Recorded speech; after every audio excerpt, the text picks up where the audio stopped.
Il existe des lieux totalement oubliés, mais qui à un moment ou à un autre ont été habités par des personnes qui dans ce même lieu ont laissé des traces de vie. C'est en m'installant sur Toulouse, dans un appartement au rez-de-chaussée, que j'ai découvert un de ces lieux. Ma cave. C'est une pièce de la maison dont nous ne savions rien. Elle nous intriguait. Et à son ouverture, nous y avons découvert de multiples objets. Mais l'objet qui a retenu le plus mon attention, c'est cette carte. Cette carte, aux écrits allemands, où il figure un nom et un visage. Paul Schlenger.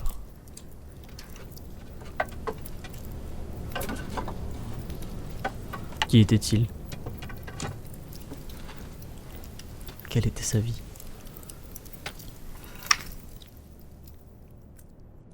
J'ai été rapidement pris d'une forte curiosité. Je voulais savoir qui était ce Paul Schlenger.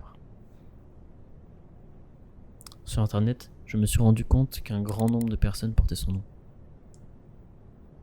Ces personnes en dehors du nom ne semblaient avoir aucun lien avec lui. Seul un visage sortait du lot. Jean-Paul Schlenger, un résistant de guerre qui a participé à plusieurs opérations pour compromettre le régime nazi. Son visage ressemblait étrangement à celui sur la carte.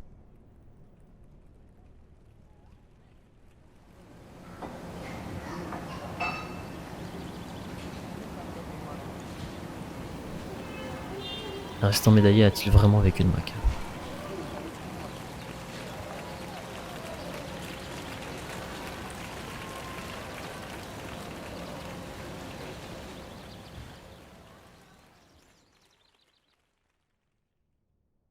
Grâce à l'aide d'une personne dans ma famille se trouvant souvent en Allemagne, j'ai pu découvrir que cette carte est une carte d'entreprise. Une entreprise alsacienne nommée Elsassische Maschinenbau. Je me demandais si ce Paul Schlenger avait travaillé dans l'usine durant la période où l'Alsace était occupée par l'Allemagne. En me documentant, j'ai découvert que les ouvriers ont chanté la Marseillaise pour se révolter au sein de l'usine. Je l'imaginais encore dans cette histoire, en train de chanter avec les autres.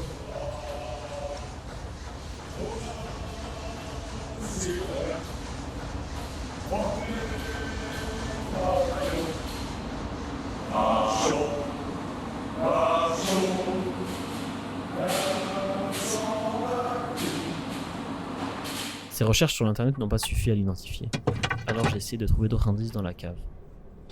Dans cette dernière, je savais qu'il y avait de grandes feuilles blanches enroulées, sur lesquelles figuraient des dessins et des écrits. J'ai fait alors appel à un ami et nous les avons déroulés ensemble. Ah, tu fonctionnes. Envoie. Ouais.